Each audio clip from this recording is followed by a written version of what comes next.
Isaac, the student that I was asked to address in this prompt, epitomizes many of the issues that are seen in urban schools today.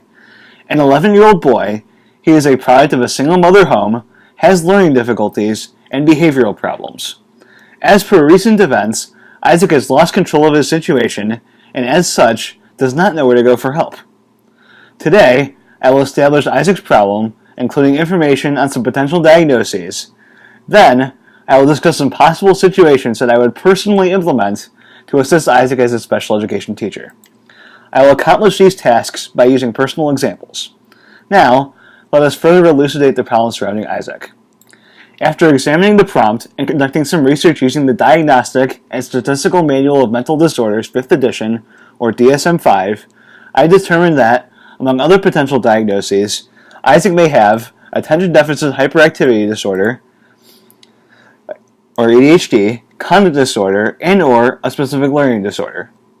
With such a wide range of issues, Isaac may also be a candidate for comorbid diagnoses. However, my analysis should be corroborated with a multidisciplinary team of individuals that have experience treating these disorders. For example, a psychiatrist, a psychologist, and/or a social worker.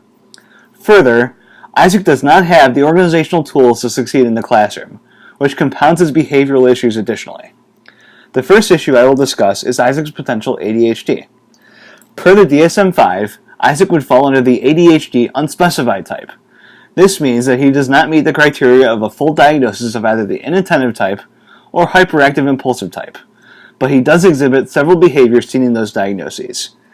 I felt that this diagnosis was appropriate because the prompt discusses much about how his distractibility and impulsivity take away from his hard work academically.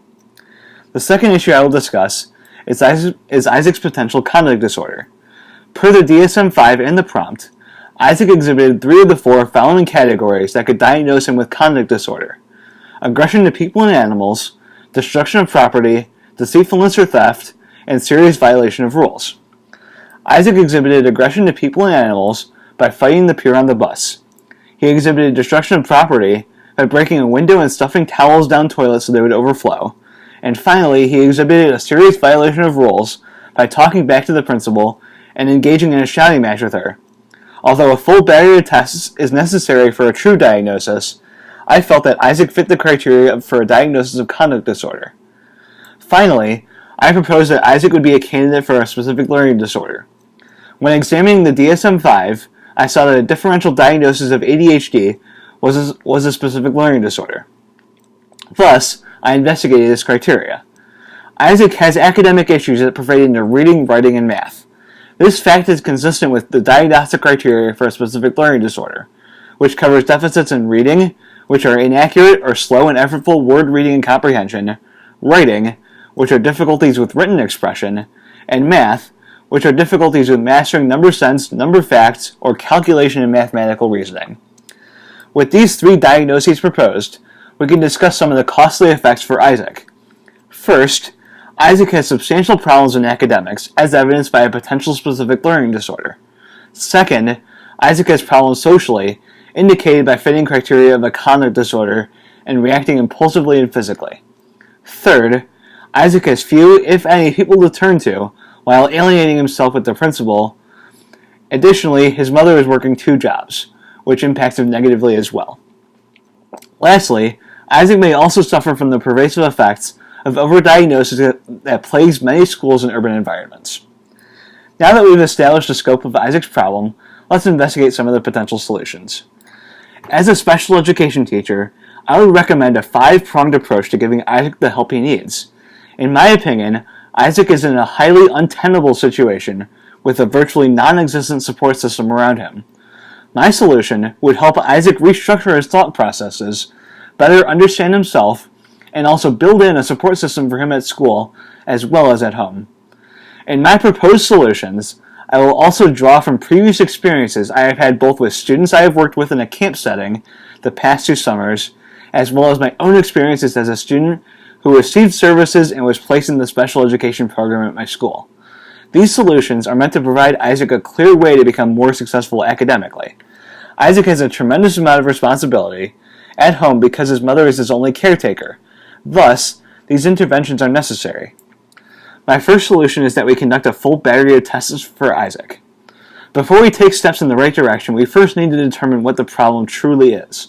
For this solution, we need to form a multidisciplinary team of special education teacher, social worker, psychiatrist, and/or psychologist who can assist us in a formal diagnosis and allows us to create a group of professionals that can collaborate to give Isaac the best support he can receive.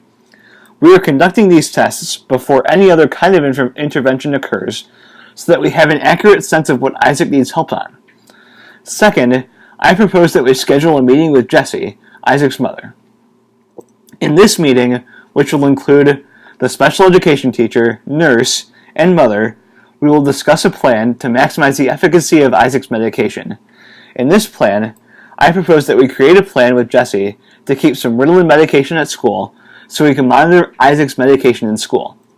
Then, we will empower Jessie to take accountability to make sure that Isaac takes his medication during the weekend, and Jessie can manage the symptoms of non-school days by creating a chart that helps her keep track of what days she is giving Isaac medication, much like a checklist. This will at least ensure that Isaac has a regular schedule for medication. In order to put Isaac in an environment in which he will be successful, we need to create a plan where he can have a dependable medication schedule. Ensuring that his medication is taken at school is important for his attention during the school day, but it also empowers Jessie to take an active role in this substantial change for Isaac, which is critical in having him be successful as well. My third solution is to create a behavioral plan for Isaac. I would propose a 3-strike rule as a plan to have Isaac exhibit less impulsive and erratic behavior. In this plan, Isaac would have 3 strikes per day, and if he does not receive 3 strikes in a day, he would earn a reward such as computer time for fun after school. I had a similar plan in place with the student I worked with last summer, where I used the 3-strike rule as motivation to do activities he may not have wanted to do, but did anyway and also enjoyed. Creating a behavioral plan for Isaac will encourage him to refrain from negative behaviors by rewarding him with positive ones, much like the positive reinforcement concept in psychology. My fourth solution is to collaborate with a school psychologist to work on cognitive restructuring with Isaac. In cognitive restructuring, we would empower Isaac to refrain from believing that violence will solve his problems. Instead, we would encourage Isaac to use a notebook to have him jot down his feelings when he is upset by a social interaction, instead of resorting to violence like he has done in the past. Cognitive restructuring with a school psychologist would give Isaac the opportunity to turn his entire thought process around by encouraging him to view things through a positive light and think through his thoughts like a journal. My fifth and final solution is to develop rapport with Isaac as the teacher in order to assist him in creating organizational tools to be successful academically and to be the special education teacher that he knows he can go to explain a problem while in distress.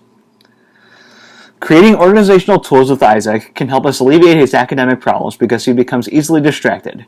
Creating a plan to keep him focused throughout the day could be the key to unlocking Isaac's academic potential. By ensuring Isaac that I, as a special education teacher, am safe to talk to, we can ensure that someone dependable is there for him to lean on when the other solutions I previously discussed become difficult. Isaac does not have someone he knows he can depend on in school, so having a special education teacher, like myself, that he feels comfortable talking to about his troubles could be a tremendous asset to have him create a successful plan.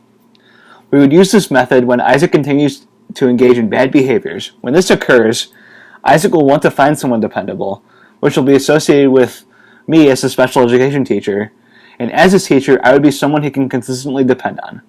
For me, having a dependable special education teachers that also assisted me in developing organizational tools was vital in helping me become successful academically, and very much epitomizes the kind of impact I hope to have as a special education teacher in the future.